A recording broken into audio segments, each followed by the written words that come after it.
اور جتنی شہادت عقید ختم نبوت کی حفاظت کے لیے میرے مصطفیٰ کے غلاموں نے صحابہ کرام نے پیش فرمائی۔ اب اگر غور کریں تو اس سے یہ پتہ چلتا ہے کہ صحابہ کرام کا تعامل قرآن کریم کی نصیحتی احادیث صحیحہ اس بات پر شاہد اور گواہ ہیں کہ میرے محمد کے بغیر نہ کوئی نبی آ سکتے ہیں نہ کوئی رسول آ سکتا ہے۔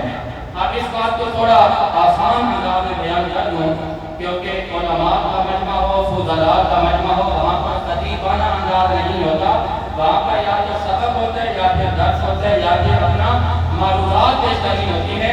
یاد رکھیے گا میرے مصطفیٰ کی حدیث سے بات ہے، نبی رحمت نے ارشاد فرمایا کہ انا خاتم النبیین لا نبی بعدی۔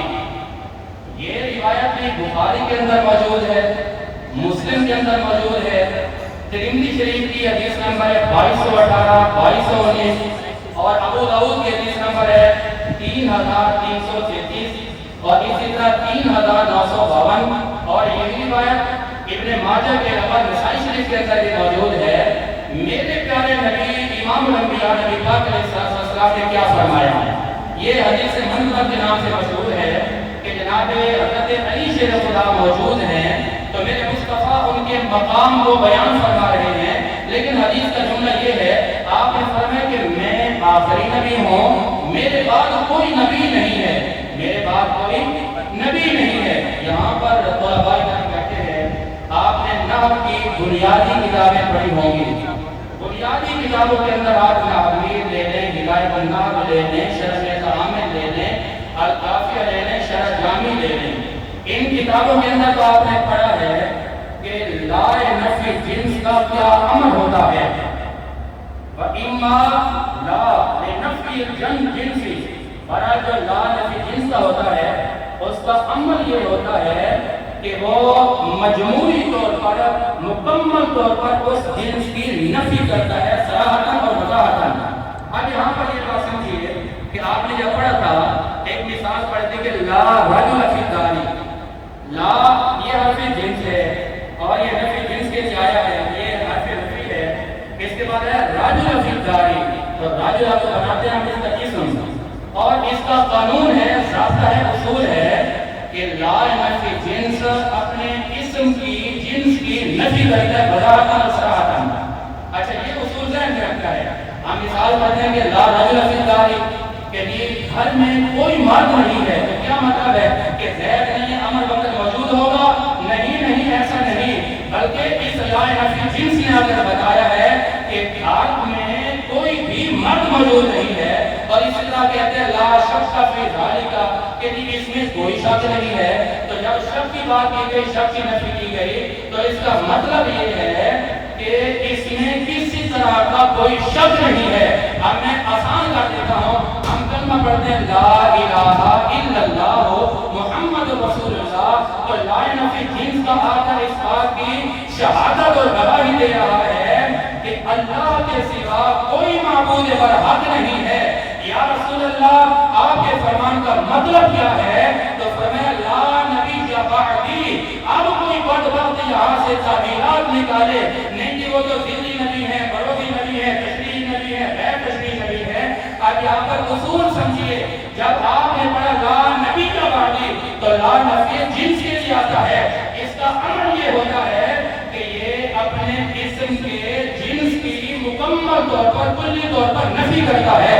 تو جب آپ نے یہ اصول اور یہ ضابطہ پڑھ لیا، میرے مصطفیٰ کا اسلوب دیکھیں، میرے مصطفیٰ کا انداز دیکھیں، میرے مصطفیٰ کا کمال دیکھیں، میرے مصطفیٰ کا حسن بلاغت دیکھیں، علم المعانی دیکھیں، علم القرآن دیکھیں، علم البدیع دیکھیں، میرے مصطفیٰ کے ایک جملے کے اندر ایجاد دیکھیں کہ جملے تین ہیں، لا نبی بعدی، مگر قیامت تک کے معاملات کو حل فرما دیا، فرمایا لوگوں مجھ محمد کے بغیر نہ کوئی نبی آ سکتا ہے اور نہ کوئی رسول آ سکتا ہے۔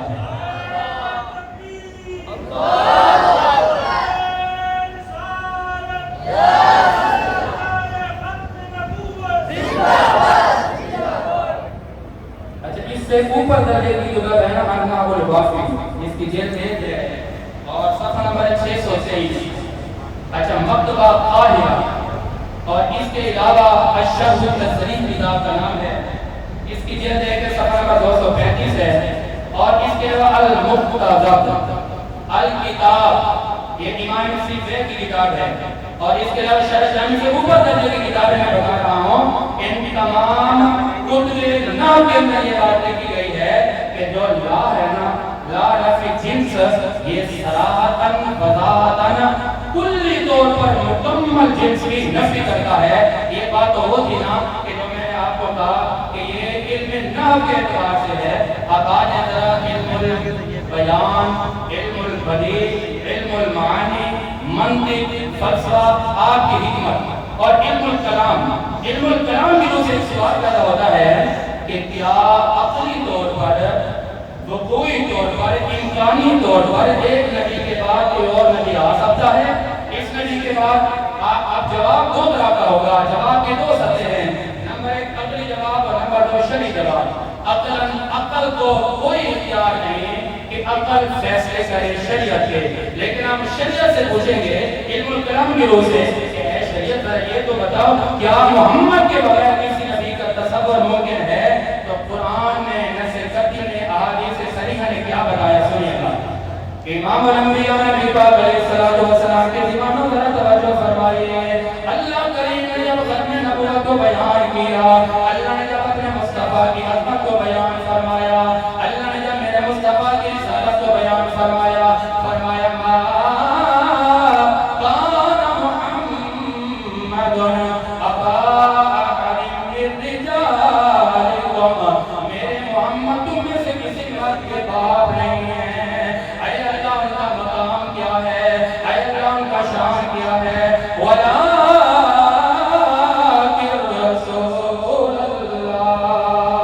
لیکن وہ اللہ کے رسول ہے، وخاتم النبیین، لفظ خاتم نے آ کر گواہی دے دی ہے۔ علم البلاغہ سے پوچھتے ہیں، علم المعانی سے پوچھتے ہیں، دروس البلاغہ سے پوچھتے ہیں کہ اے علم بلاغہ یہ بتائیے خاتم کا کیا معنی ہے؟ آپ فرماتے ہیں کہ اگر خاتم کسی قوم پر بولا جائے، اگر کسی مجمع پر بولا جائے، اگر کسی قافلے پر بولا جائے، خاتم کا مطلب یہ ہوتا ہے آخر، سب سے آخر میں آنے والے۔ میں آپ سے پوچھتا ہوں کہ خاتم النبی کی اضافت نبی کی طرف ہے، اب نبی یہ جمع ہے، اب نبی یہ جمع ہے، یہ قافلے کے معنی میں بھی آ سکتا ہے۔ پتہ یہ چلا اگر قوم کی طرف یہ اجماع کی طرف خاتم کی نسبت ہو تو اس کا مطلب یہ ہے آخری، اس خاتم نے آخر بیان کیا۔ اعلان نبوت کے بعد سارے نبی آتے رہے، رسول آتے رہے، ہر نبی اور رسول نے یہ فرمایا کہ ہمارے بعد کافی نبی آئیں گے، لیکن جب میرے مصطفیٰ کی آمد ہوئی، آمنہ کے لال کی آمد ہوئی، میرے اللہ نے فرمایا اے لوگو جنہوں نے آنا تھا وہ آ گئے، اب قیامت تک جو آخری نبی ہیں وہ میرے مصطفیٰ ہیں۔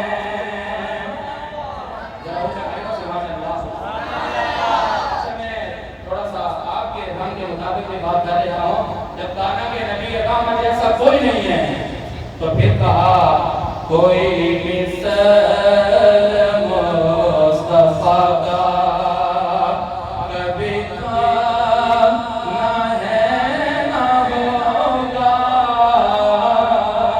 کوئی مثل مصطفیٰ کا کبھی تھا نہ ہے نہ ہوگا، کسی اور کا یہ رتبہ کبھی تھا نہ ہے نہ ہوگا۔ قانون یاد ہے، لا نبی بعدی، لا کون سا ہے؟ لا نبی جنس، اور نبی اس کا بنے گا اسم۔ اچھا اگر اسم مفرد ہونا تو وہ مبنی علی الفتح ہوتا ہے، تو اس کے ہم کہتے ہیں لا رجلا لا نبیہ۔ اچھا نبیہ تو بن گیا اسم، تو پھر اس کی خبر آ جائے گی کہ لفظ تو یہ ہے کہ لا نبیہ بعدی، یہ بعدی مضاف مضاف سے بن کر ظرف بنے گا، اور یہاں پر اصل میں تقریری بات یہ بنے گی کہ لا نبی قائم بعدی، کہ مجھ محمد کے بعد کوئی نبی وجود میں آنے والا نہیں ہے. یہ نص قطعی نے آ کر بتا دیا. اچھا نص قطعی کس کو کہتے ہیں؟ آپ نے اصول بھی پڑھا.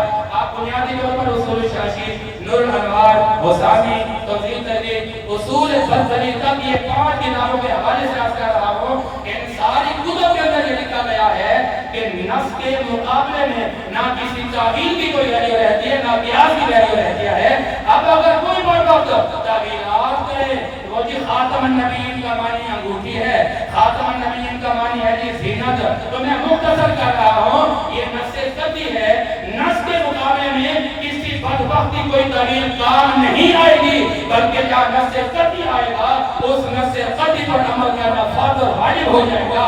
پتہ یہ چلا کہ قرآن کا عقیدہ یہ ہے کہ محمد کے بعد کوئی نبی نہیں، انبیاء کا عقیدہ یہ ہے کہ محمد کے بعد کوئی نبی نہیں، صدیق اکبر کا عقیدہ ہے کہ محمد کے بعد کوئی نبی نہیں. صدیق اکبر سے لے کر ہمارے علماء اکابرین تک کا یہ عقیدہ ہے کہ محمد مصطفیٰ کے بعد نہ کوئی فلمی نبی آ سکتے، نہ کوئی بروتی نبی آ سکتا ہے، نہ کوئی تشریعی نبی آ سکتے، نہ کوئی غیر تشریعی آ سکتا ہے. میرے محمد ورگا نہ کوئی پہلے تھا، نہ کوئی اب ہوگا. محمد جیسا حال ہے نہ بعد میں ہوگا. اب آخری جملے ہیں کہ ہم نے جو کہ ختم نبوت شمس و مہر و رضا کے نام سے یہ ٹائٹل دیا ہے، پھر مہر علی شاہ صاحب وہ مہر علی کہ جو اگر مدینہ طیبہ میں جاتے ہیں تو خواب میں میرے محمد کا دیدار ہوتا ہے. بدبخت کاکانی ملون نے جب یہ کہا کہ یہ پہلے بہانے بناتا رہا کہ میں ولی ہوں، ولایت کے بعد کبھی زیدی بن گیا، کبھی بروزی بن گیا، تو آپ کے خواب میں میرے مصطفیٰ آ گئے. مصطفیٰ جب خواب میں آئے نا تو پھر میر علی شاہ صاحب نے وہ ایک حسن بیان فرمایا کہ سبحان اللہ ما اجملکا ما احسنکا. یہ لفظ ہے نا عربی میں، تو آپ نے اپنی زبان میں بھی کہا، آپ نے عربی زبان میں بھی کہا کہ کیا کہا؟ کوئی مثل نے ڈھولن دی، کوئی مثل نے ڈھولن دی، چپ کر مہر علی جیسے جا نہیں بولن دی. اب خواب میں میرے مصطفیٰ کا دیدار ہوا. آپ آ گئے 25 اگست سن 1900 کی بات عرض کر رہا ہوں. آپ نے آ کر ایک چیلنج دیا. چیلنج میں 2 دعوے تھے، 2 چیلنج تھے. آپ نے ایک چیلنج تو یہ کیا کہ اس ملعون کا پیغام پہنچایا جائے، 3 دن تک آپ لاہور میں رہے. آپ کا پہلا چیلنج یہ تھا کہ وہ آئے مینار پاکستان سے مہر علی بھی چھلانگ لگائے گا اور یہ بھی چھلانگ لگائے، جو سچا ہوگا وہ بچ جائے گا، جو ملعون جھوٹا ہوگا وہ مر جائے گا. کہاں آنا تھا اس نے؟ اچھا اس کا کچھ وقت آیا، انہوں نے آ کر کہا جی وہ ہماری طرف سے ایک چیلنج ہے کہ جی ہم جو ہے نا جی ایک قلم اٹھائیں گے اور کاغذ پر رکھیں گے اور جس کی رائٹنگ اچھی ہوگی، جس کی لکھائی اچھی ہوگی وہ سچا ہوگا. میرے علی شاہ صاحب نے فرمایا کہ بات یہ نہیں ہے، ہمیں یہ بات بھی منظور ہے کہ ہم کاغذ بھی رکھیں گے، قلم بھی رکھیں گے، اور جو سچا ہوگا اس کا قلم خود بخود لکھنے لگ جائے گا. پھر آپ نے یہ فرمایا کہ جا کر یہ بھی بتا دو کہ اگر مردے زندہ کرنے کی شرط لگاتے ہو تو میرے علی اس شخص پر بھی راضی بیٹھا ہوا ہے. مریدوں نے پوچھا کہ آپ نے اتنا بڑا چیلنج کر دیا. آپ نے فرمایا کہ میرے علی نہیں بول رہا تھا، میرے علی کی پشت پر میرے محمد کہا تھا. میرے محمد مصطفیٰ نے فرمایا اے میرے علی ختم نبوت کی حفاظت کے لیے میدان میں جانا تمہارا کام ہے اور مدد کے لیے آنا مصطفیٰ کا کام ہے. اور یہ بات کہنے رہے کہ آپ اور ہم سب شاہین ختم نبوت ہیں. جب ختم نبوت کے لیے تحفظ کے لیے میدان میں جائیں گے میرے محمد کی مدد بھی شامل حال رہے گی اور اللہ رب العالمین کی مدد بھی شامل حال رہے گی. جو عقیدہ ختم نبوت کے لیے بیٹھے نا ذرا کہہ دیں سبحان اللہ. اب یہ آخری بات ہے، یہ آپ سن لیجیے، بات ختم ہے. امام الانبیاء نے پاک علیہ الصلوۃ والسلام کے دیوانہ غلاموں توجہ فرمائیے. آپ کے میرے پیارے نبی احمد مجتبی نبی زندہ نبی نے کیا فرمایا؟ آپ نے فرمایا لا نبی بعدی لکان عمر. آپ نے فرمایا میرے بعد کوئی نبی نہیں ہے، اگر کسی نبی نے ہونا ہوتا تو عمر پاک ہوتے. ایک اور روایت آتی کہ وہ علی ہوتے، ایک اور روایت ہے کہ وہ صدیق اکبر ہوتے. میرے دوستوں میرا کہنے کا مطلب یہ ہے کہ مقام صدیق کو کوئی تول نہیں سکتا، نہ مقام عمر کو کوئی تول سکتا ہے، نہ مقام